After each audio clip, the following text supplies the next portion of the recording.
Hi, everybody, and welcome to another edition of Candidate Connect. I'm Alicia Crank with Northwest Washington Civic Circle and Edmonds resident.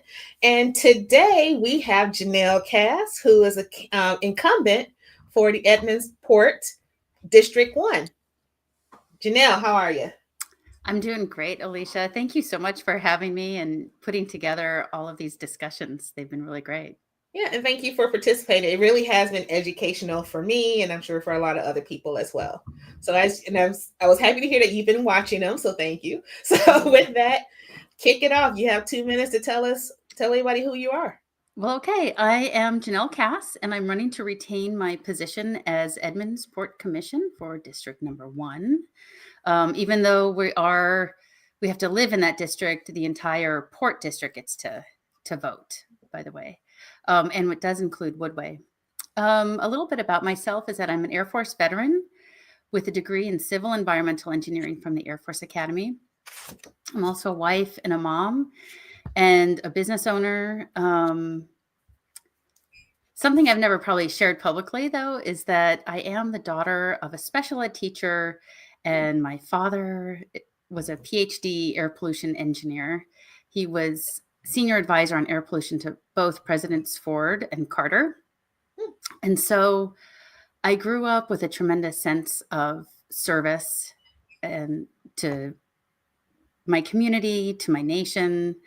And having a father who was a PhD in engineering, definitely a love of the environment and studying hard and paying close attention to engineering principles and science.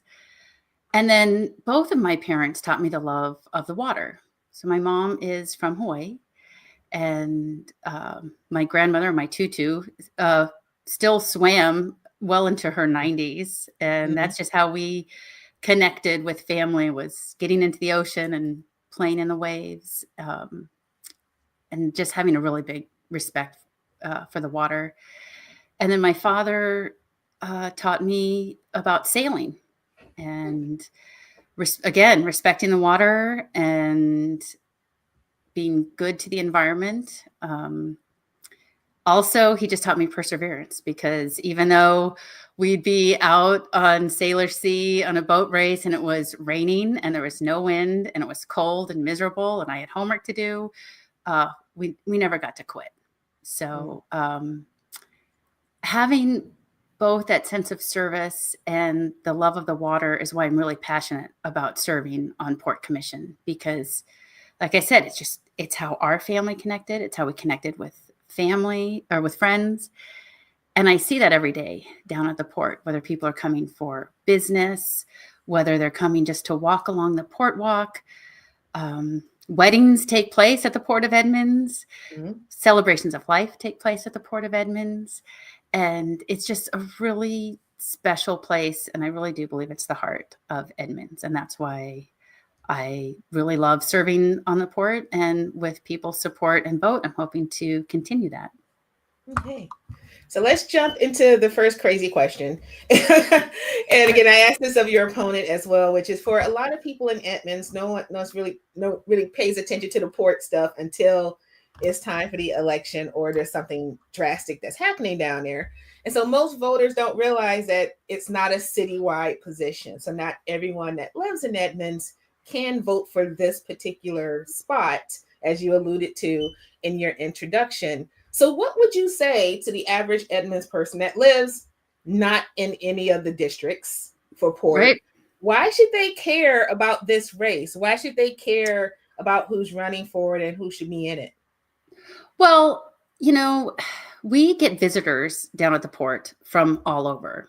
So we have stakeholders that are above and beyond the people who live in the district or are our tenants. I know so many people who even drive down from Linwood or Mill Creek to come enjoy being at the waterfront.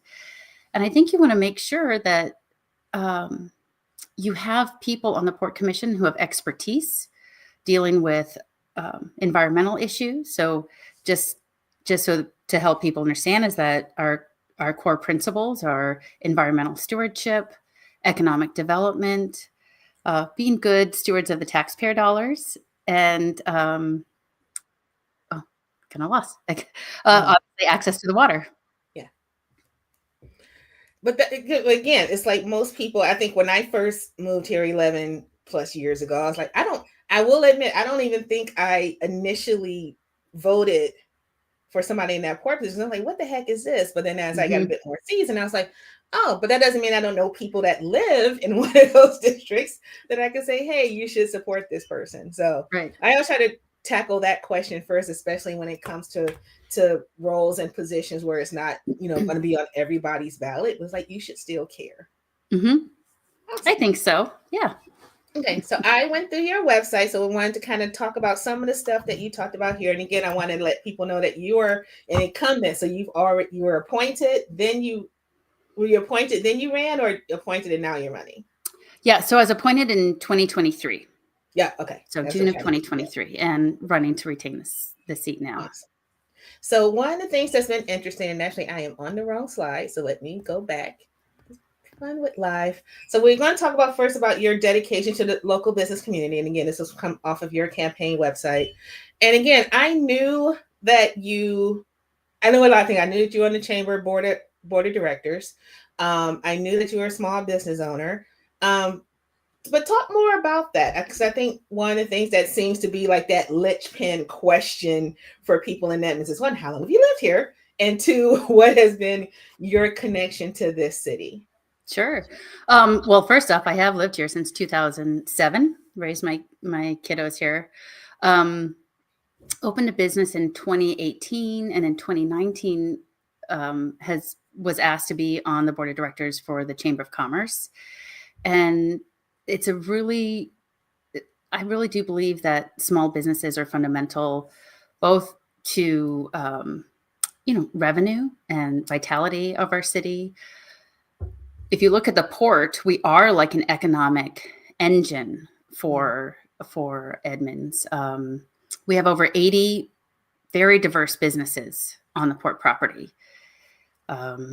Everything from a specialist who is a veterinary dermatologist to a lot of people know Harbor Square, which is a large business. And then knowing and understanding what it takes to run a business and how much heart and time and blood, sweat, and tears, I think really helps as a commissioner to then make sure that we're fostering that space for businesses to want to come and succeed at the Port of Edmonds. And then let's talk about yours. And the one thing I saw too was that you were a marina tenant, and I didn't know that. So talk about what your business is down there. Well, so or was. Yeah. Well, you want to know what my business was, or what about being a port tenant? Port tenant. So as a marina tenant, we have a boat actually on one of the docks in the marina, and the reason why it's important having that experience is that the Port of Edmonds, only a small portion, we have to run like a business. Mm-hmm. And of our approximately $12 million budget, only a small portion comes from tax revenue. The rest comes from us running both, having tenants in Harbor Square area, and then running the marina, which is a very top-notch, world-class marina. And it's very desirable to be there, but also just as a tenant, I think it's good to have that perspective of what does it take, because if you're a sort of a customer and you have that lens, like what are things that could be a little bit nicer that are going to attract more customers. And so, we have a waiting list at the Port of Edmonds, which is I was going to say, I feel like I've heard people were talking about trying to get their boats there, but I guess like a years long waiting list. Oh yeah. Depending on the size, it could be several years. Yeah. Wow. That's insane. And then what else we pulled off of here? Again, your background. So you talked about this a little bit in your introduction. Air Force, then served in the FAA. And again, are you still currently on the Edmonds Tree Board? Well, I am, although it's been a little bit in hiatus, although So tree board members are really passionate about trees, and I fall in line with that. So we may have gotten together to pass out trees at the watershed event back in the spring. Yeah. So yeah, we still do our part, kind of a renegade group. We will we will Okay. still work. Well, now that you said that, off the cuff question. Big Okay. Red. I know. Where Yeah. were you in that? Or what was your take on that whole situation? You know, I was heartbroken to see Big Red cut down. I think there was a lot of follies, I think, that happened in the processing. Yeah, I mean, I'm one of the people who, I made sure to park and pay my respects to that tree. It was really beautiful. Yeah. Um, I had to say that tree got a lot of people activated in this community, though. oh, it sure did. It sure did. You know, and of course, I have to ask a question about endorsements because that's also a hot button issue, depending on who you talk to. Mhm. There are some people like, I don't want endorsements from organizations because I'm nonpartisan, but a person, that kind of thing. But it also Mhm. looks like you got a cross section of local leadership as part of your endorsement. How was that important to you to kind of have kind of more of a diverse set, if you will, of endorsers versus, specific groups or specific organizations? Yeah, I'm really proud of the endorsements that I got from local leadership, people that I've worked with, or like whether it's during some of the comp plan meetings as a commissioner. So usually these are very personal for me, and I respect each of the people who've endorsed me, and so proud to have that on my webpage. I am one of those people who believes that this is a nonpartisan role, and the job that we're doing is nonpartisan. So I think it's really important to reflect that in the endorsements. So I didn't go seeking any partisan endorsements. Okay. How did, and I didn't ask this of your opponent, but it just kind of again just popped in my head right now. There was always been a lot of talk, especially around the city council elections and the mayoral election, about the ramifications of COVID and then now just kind of the financial crises that we're in right now as a country, not just Mhm. Edmond specific. How has this affected the port? I think we talk about it from the city a lot, but what are the ramifications that the port is getting off of some of these budget issues, and how are they relating? Well, the big one obviously is we have to replace the seawall and the North Port Walk. And so that kind of construction project, the price tag for materials and labor are so much higher since the pandemic. So that's, I think, kind of the biggest issue we're facing right now. So why are you running? Why not check out? Why not say, okay, I did my time? Why are you running again? Well, as a FAA environmental engineer, I've been working at ports all over the country, primarily the West Coast and Pacific Islands.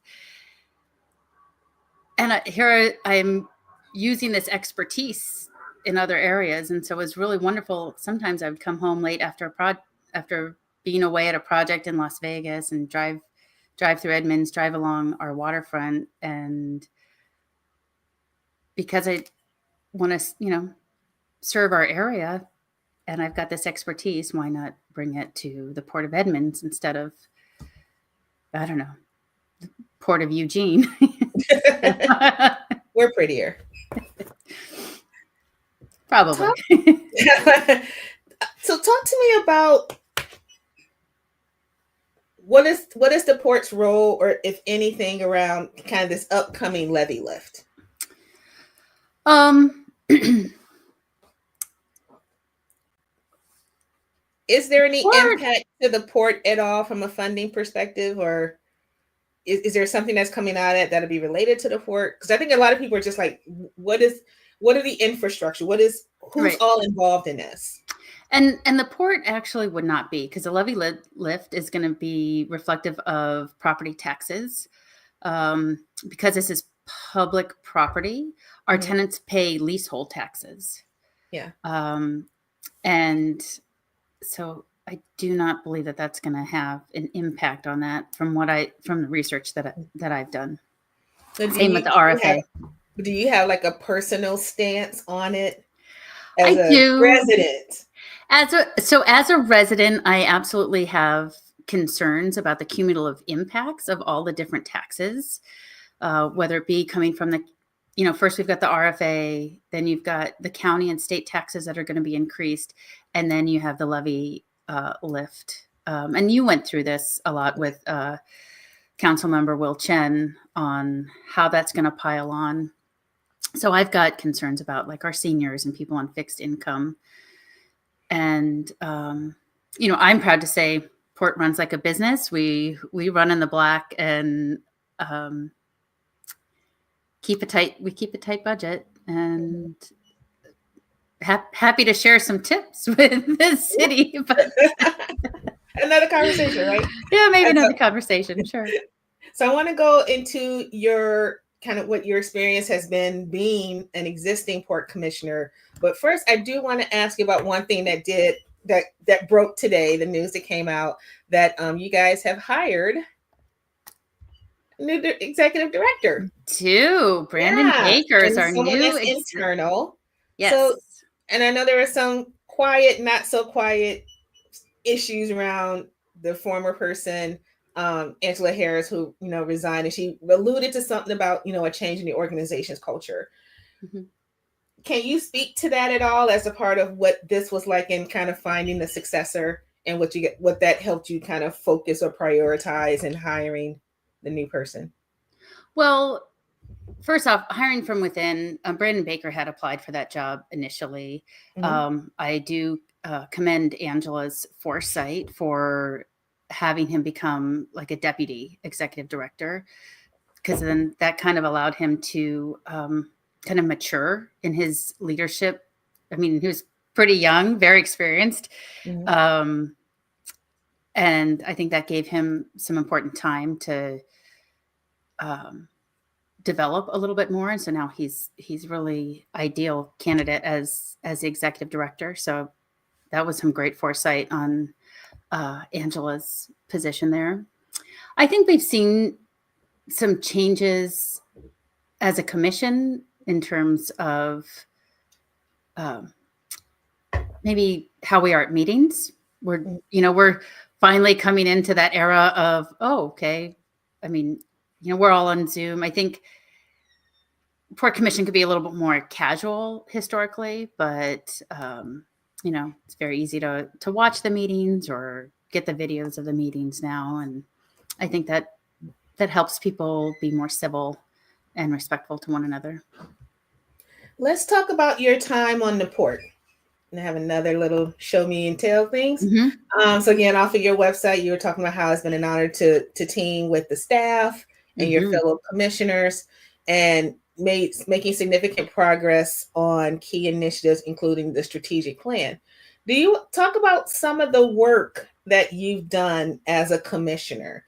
And I think there's a lot of people that don't really know what that means. Like, what is that work that you're doing? So I know. I would say, so I give you permission to talk to me, thus us, like we're fine.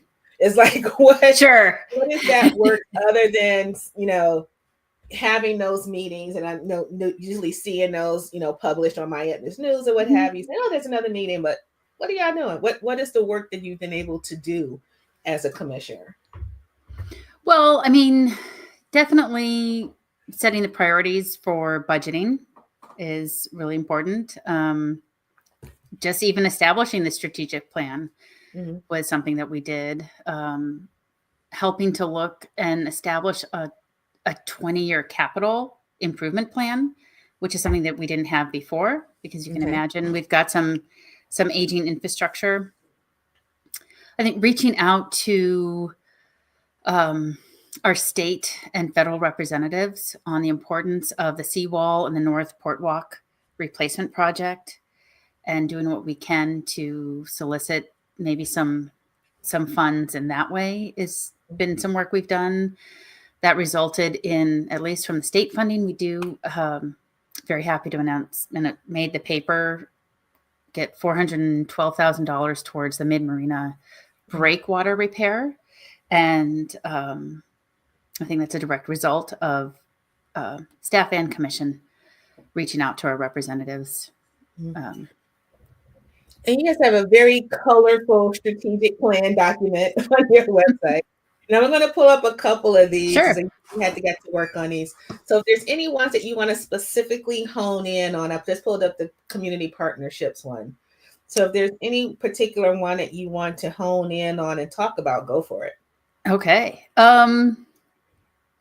Well, definitely like goal community partnership number 2 about developing a port position for the city of Edmonds for the reuse of the Unical property, which is adjacent to the marsh, is one that's of really big interest to me. As you know, the port is quite adjacent and neighboring this property. And I would say after going on some tours and seeing what other ports have done throughout Washington State in terms of environmental restoration, and seeing just how much that is in our wheelhouse from, and I'm going to say, by the way, this is me as one commissioner, not the whole commission. Gotcha. Yeah.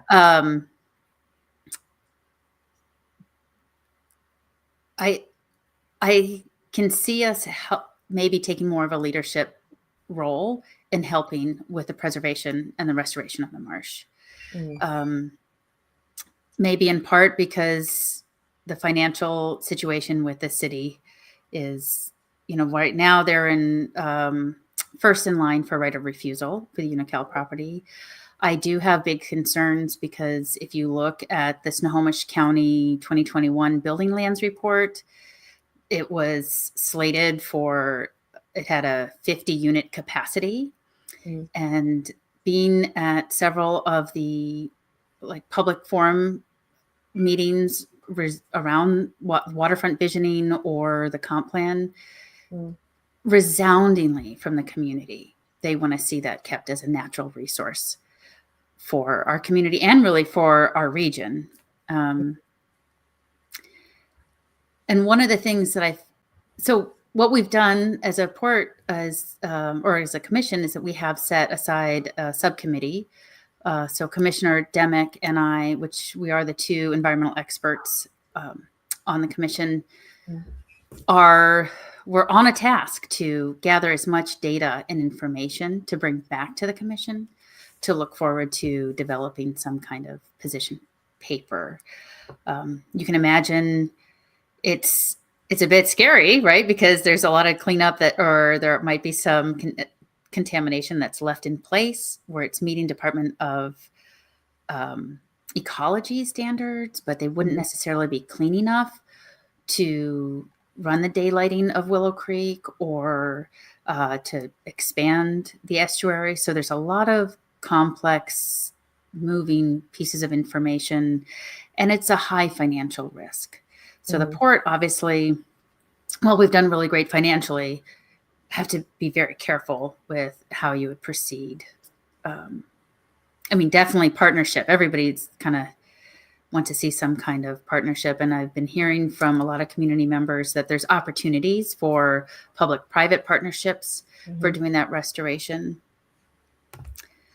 One thing that could be very interesting too is that in 2016, there was that waterfront access study that was done where they were exploring all sorts of ways. How do we get over the railroad tracks, right? I recall, yes. They're going to be double tracking. We only have at grade crossings. What happens if there's an emergency? There's more people going to the waterfront. How do we respond in case of an emergency?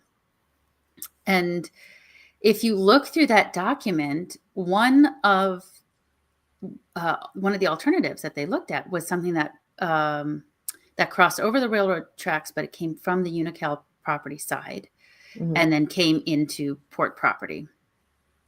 And during some of the charrette for the waterfront vision, you could kind of see the wheels turning for some people that, well, what if that could be a walkway? It's like a pedestrian path, but then in case of emergency could accommodate an ambulance or something of that nature. And I could see where you could have then this great way of connecting the waterfront to then being able to connect and enjoy the marsh, especially I mean, it's beautiful now. It's captivating. I'm all about practical solutions, and we've got community members who are doing amazing things. Joe Scordino, who was Man of the Year, I was out there, rolling up my sleeves, putting on my boots, and helping to shovel wood chips so that we can get the fresh water flowing adequately into the marsh. And then well, as long as you touched on emergency services, and I also put up one of the audience questions because you started talking about the sure. Mars and Unical, so you started to answer that. Yeah, sorry, it gets all connected for me. I like it. And again, it's a natural dovetail, which I appreciate. But again, when you just touched on, kind of like public safety along the water, right? And again, it's a hot button issue when it happens, and then it goes away again until it happens again. And again, just speaking as an individual, what do you think would be the most viable option in an emergency situation like that, where people are kind of stuck on the other side of the tracks, if you will?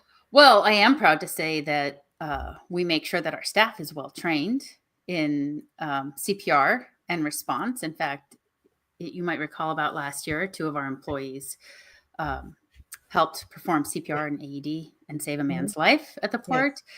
But I do think that alternative that was in that 2016 study is a pretty elegant solution to both helping with, I know people have been talking kind of the ecotourism or coming to appreciate. I almost see it as kind of one of the missing links for access to being able to view the marsh and going over to the waterfront and Marina Beach Park.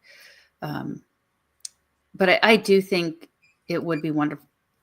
I mean, I've knocked on a lot of doors, and I even knocked on a door of a gentleman who wasn't a train engineer, and he has concerns with how much longer and the trains are getting.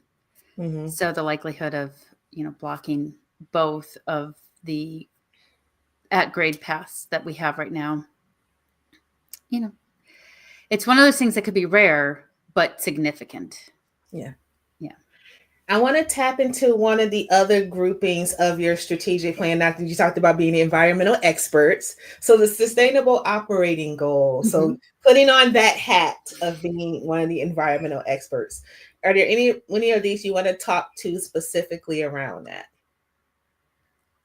Oh, well, I mean, the port has been really amazing at all of its environmental initiatives.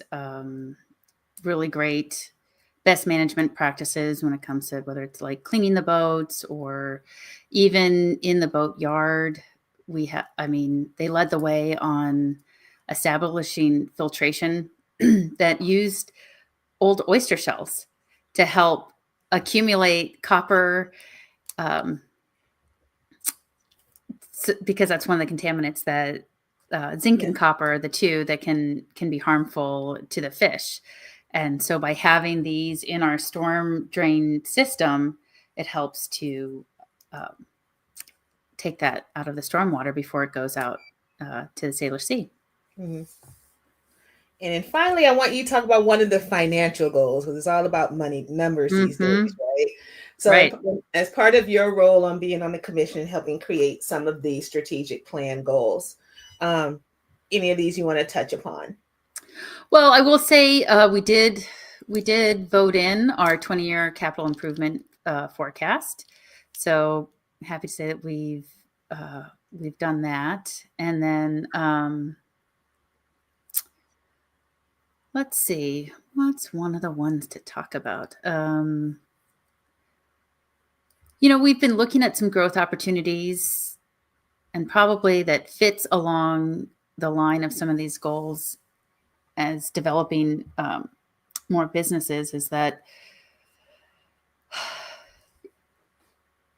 it's been in the newspapers, I believe, but the Arnie's building, we did sign a long-term land lease with 1010 Development for them to establish a spa boutique hotel, which I think is really not only going to benefit the port, but benefit the city of Edmonds and our region, because as we're having, I mean, I think it's been on the books. I looked back at some of the old, even our Economic Development Commission meeting minutes and our planning board meeting minutes and city council minutes about just the desire of having a boutique hotel on the waterfront.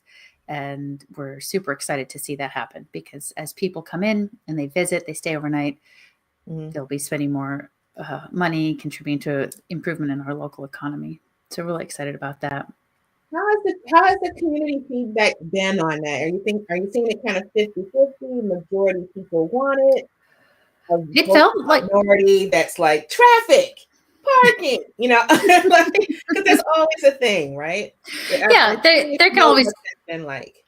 I mean, we were flooded with a lot of positive comments concerning the project, or like in support of it. We definitely still have people who are concerned because it is on the waterfront. You got to worry about resiliency, and some people asked and they were concerned if there was going to be any, business displacement there. It seems like the timing is working with the beloved restaurant that's upstairs. Yeah. They were kind of timing it to move on as it was, So I do get somebody like, what? They're closing? And it's like, it's not like it's the port or the developer doing it. It's just kind of maybe divine timing. Are there, and again, this is me asking a talk to me like I'm 5 question again. It's more of, there's been a lot of talk around community assets, mainly, the parks and things like that. But from a port perspective, are there community assets that we need to kind of be aware of, or kind of know what's going on with them? Is there anything that's kind of up in the air?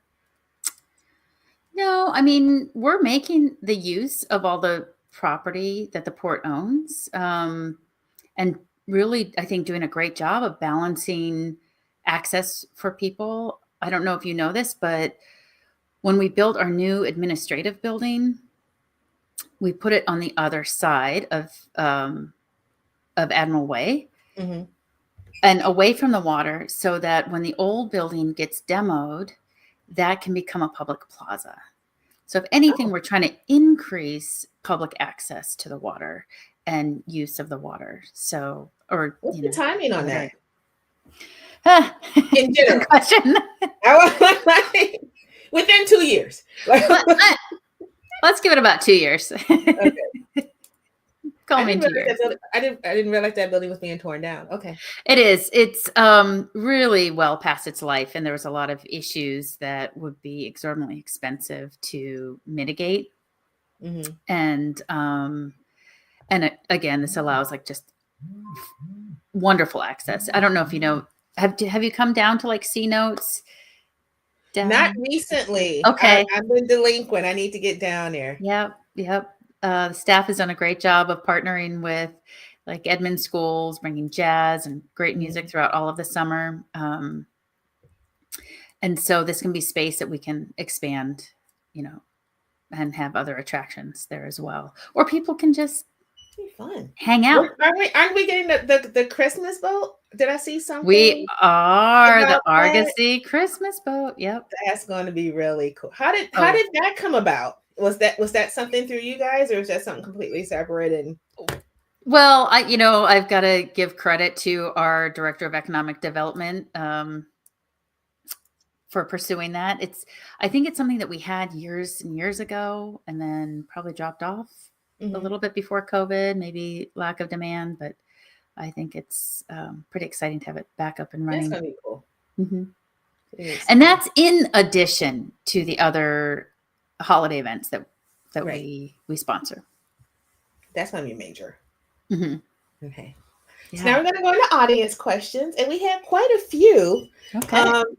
So we're going to start off first with Elizabeth's question. It's like, with environmental stewardship being an important part of the port's mission, what experience do you have protecting or improving our environment? Oh, thank you. That's a great question. Well, when I worked with the FAA, first as an officer in the Air Force, definitely did some environmental restoration and disposal of extremely toxic chemicals. There was one called pentaborane, which was an experimental rocket propellant that was developed in like the 1960s and had been sitting around till the 90s. But more recently with the FAA, I have worked on doing protection. So a lot of people don't think about what happens environmentally with as you change what paths airplanes fly along, whether it's in and out of the airports and then cross country at high altitude. But we've gone through the FAA has gone through some major modernization, switching from ground-based navigation to satellite-based navigation, which means that you can have more direct flights. You don't have to go and find that point, turn, and then, then make your other adjustments. It's all happening iteratively with the satellite-based signals. I understand all of that. I know you do. I love it. All of that, the airport commission. I was like, okay, I can use this. So, so one of the first projects more locally was when Seattle, along with Alaska Airlines, was putting in the first satellite-based arrivals into SeaTac. They called it Greener Skies. Yeah. And by doing this kind of navigation, and they can do sort of a continuous slow descent, and they can be powered back. It saves, airlines love it because it saves on fuel, but most of us in the environmental world love that it saves on emissions. Yes. And so as each of these airports do this, we're saving hundreds of thousands of tons of greenhouse gases being emitted every year. So, so that was kind of a small scale project. And then working in Southern California, we had what were called metroplexes. So you can't just change procedures at Burbank and not do LAX and then not do there. If you shift one, you got to shift all of them. And so we had some images that looked like a big bowl of spaghetti exploded in space, but really each one of those was how the airplanes are flying.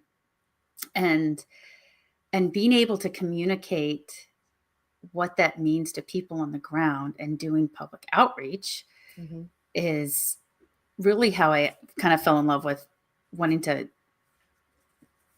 be involved with public outreach. And, I could speak kind of the technical, the noise, the emissions, but being able to show people on the ground on Google Earth, like if you want to put in your address, I can tell you what is the noise signature shift going to be and what's the impact to your home, and have those conversations very personally, even if there were thousands of people in the room. And so I love doing that. In Las Vegas, when we did that project, you have kind of a design phase where you're sitting with air traffic controllers and you're sitting with representatives from like Southwest Airlines, Alaska, United, and then people representing the local airport. And it's definitely a tricky airport. But one of the things as you're designing, the controllers, they just see lines on kind of a black background. And then I'm taking that data and I'm throwing it over, whether it's Google Earth, and I'm looking at the different maps. Where are the parks? Where are the populations? It was really important for at least part of our mission to make sure that, we're not just moving tracks over people who are of lower socioeconomic means, because they're not going to be the ones hiring attorneys. You've got to be fair. You cannot just move noise just to move it. So, so I'm constantly like, okay, let's pull this down. And then at one point they were talking about making a departure out of Las Vegas airport that would be hitting a very noise sensitive area over the Grand Canyon.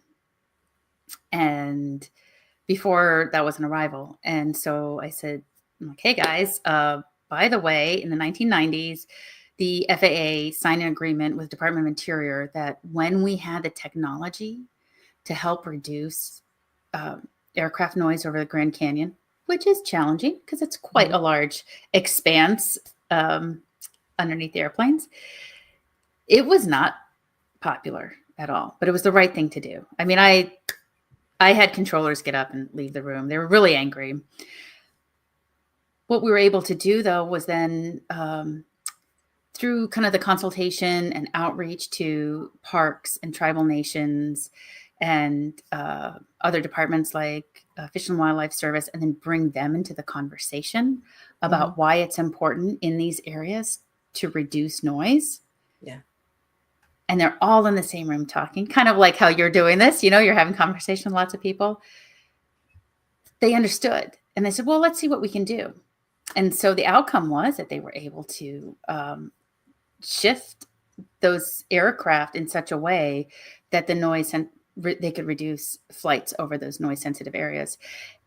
Additionally, they reduced flights over Zion National Park to get to, because there are groups who are really trying to achieve some natural quiet in these areas. Yeah. So I'm really proud of that project and being part of making that happen. That's very cool. Especially because I can understand most of that. Yeah. So, yeah. I like being a nerd. Okay. Right. So the next question comes from Ginger C.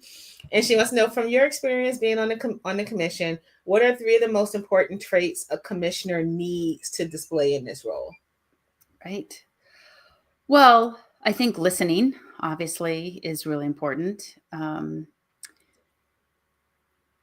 able to, I think, also see interconnections on some things and not be just, oh, this is just the port, this is just the port, because we do have stakeholders all over.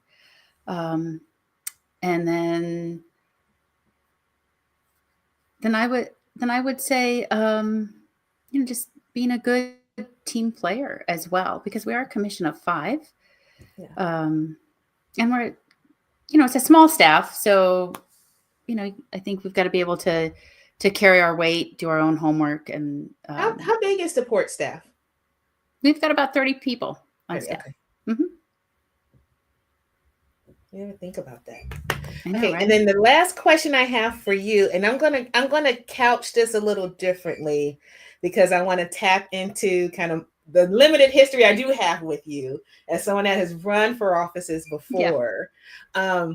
So this question came from Sandra H. Who says, what has been your experience working? Oh, wait, that is not the question. That is the question that I want prior to being on the commission. But what I do want to ask you, though, is more so, I think this might be a bit more interesting because you kind of touched on this already.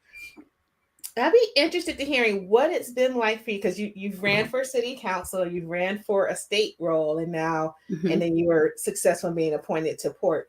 What did you learn from each of those different experiences? Because those are 3 different groupings of people as well. You went from a very, a citywide advocacy role in being, in running for office, then more of a regional one, and then now to this kind of very specific. What did you take away from each of those experiences? What did they teach you, or what did it expose you to? Well, I think the most important is going door to door and talking to people and finding out what are their concerns and, what are their pain points? What are their experiences? And just being able to just talking to anybody, is really great. And not being afraid to ask, like, oh, well, what do you think about, this issue? I think that's probably my biggest takeaway. I think what I've learned is that the port's really the most appropriate position for my experience. And I was trying to figure out how to ask you that without making it sound bad. It's really appropriate. I'm really passionate about public access to the water. It was kind of actually one of my biggest concerns with the hotel, but was happy that we were able to negotiate in 2 areas that people can like drop off, because people have like their kayaks or their, their boards or something that they want to be able to just quickly get into the water and then pull away. So preserving that was really important. And then just having environmental experience at ports all over, and then being able to provide that experience here at home. is just such a really good fit.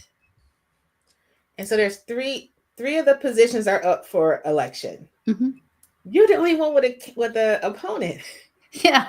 Well, It's like, how how's it been for you to navigate? Well, that's not even a question I really want to ask again. It's more of I'm kind of go back to the first question I asked about how has it been engaging with the community during this election retainment bid where now you're only kind of it's only a slice of the city versus are you seeing a different kind of vibe or kind of understanding of what people know about the port? Are yeah, a you lot seeing of times people don't know the port. So it's kind of going when I go door to door, it's more like, well, you're in the port district. Sometimes when I'm door knocking, I do like to see if somebody does have a boat in their yard. It does make it a little easier conversation. But and then I just find myself, letting people know we're a special municipality. Um, we've got, how big is the district for you? oh gosh, I know that's a great I question. got you. I So was there like you I go. meant to bring Thank up you. the map earlier because I was just like, oh my goodness, it's like Yeah, it's no, the map is easier. Yeah, the map is good. Yeah, it's because it's hard to explain. Like, oh yeah, well, if you know, as you can see, it's that's interesting. it's only about if you figure District 1's only about 10 precincts. Oh, it's 10. Okay. Actually, that's a And it, good way to yeah, couch it is the and I precincts. think of Okay. it sort of precinct size. So It's if you're been watching and you didn't know whether or not you lived within the Port District, if you recognize your neighborhood, you're in it. mhm, So you're it's in like, it. You're in it. I know. Um, I'd like you know, it wouldn't be bad to expand. Like, I mean, Everett, mhm. unfortunately, they did not succeed, but I think it would be worth considering, like, Has that seeing ever about been talked expanding. about? Yeah. Well, we just haven't kept up with as Edmonds grew, the Port District didn't Yeah. grow its boundaries, but that would be a vote of the people for sure. That if those other precincts wanted to join into the Port District, that would mean a little additional tax on their part. So comes at a cost. I feel like I have, well, now I feel like I just gave myself some homework because I am curious about that. Could it expand? What does that take? Is Tech. that, Oh yeah, no, it's a vote of the people. Technically, other cities, even Montlake Terrace, could join the port district as long as it's continuous. Um, ah. right. So if you had Edmonds, and then you could have Montlake Terrace. I think you just gave me an idea for another special to do. I think that's really interesting. And I always wonder too, like again, I don't have a lot of experience with the Port of Everett, but being on the county's airport commission, Uh-huh. one of my fellow commissioners was one of the port commissioners in Everett. And so I kind of got a sense. I was like, why is yours so much bigger? Like Yeah. what determines that? But I just never went down that rabbit hole to figure out what that was. But now I'm Right. curious. Right. Okay. Right. And theoretically, um, the port can purchase property anywhere. It doesn't have to be contiguous. So we could own port property in other places. I think Yeah, Everett's doing a lot of that they as are. a way to do redevelopment. Yeah. Yeah. I might have to reach out to Glenn. Be like, what are you guys doing over there? Oh yeah. Okay. Yeah, they're really they've been doing a lot of creative things. So Yeah. Awesome. my, Well, I'm going to give you the final word. So the last 2 minutes, feel free to let people know what you want them to know about you, what you want to close out on, and what they should know. that sounds great. Well, first off, Alicia, I really want to thank you so much for having these conversations. They've been it's been educational to watch other people's videos, and I really appreciate the opportunity to reach out to your viewers. And like I said, it's been an honor to serve as port commissioner for the last 2 years, and to be able to bring my environmental expertise home and serve here locally. I really just want to ask people for their votes, and remember, like, ballots are coming in the mail in about a month. I think the Yeah, website said October 16th. They'll it's be mailed coming up out. fast. And I just asked for people's vote by November 4th to turn in those ballots. And to please reach out either via the website. It's just janellecast.com. My email is vote@janellecast.com. And I'd be happy to meet with anybody, private tours, whatever. It is the people are probably going to walk away with more questions about the Port of Edmonds after this, I would hope. And which I think is a good thing. I think it's a great thing. Yeah. And Set come up on the goal. down, enjoy the waterfront while the weather's still good. Mhm. And yeah, come walk along the marsh, and let's talk more about that too. All right. Somebody might take you up on that. I hope they do. Janelle, Yes. thank you so much for carving out time to have this conversation. Like I said, I learned stuff from it. I'm sure others will as they watch it. So thank you so much. We'll say goodbye to you and to everyone that's watching live or watching later. Thank you so much for joining us. We have 2 more of these. Our next one is going to be on Thursday, and that's going to be with Council Member Chris Eck. And then our last one will be Monday the 22nd with candidate Erica Barnett. So until then, have a wonderful evening and stay safe, everybody.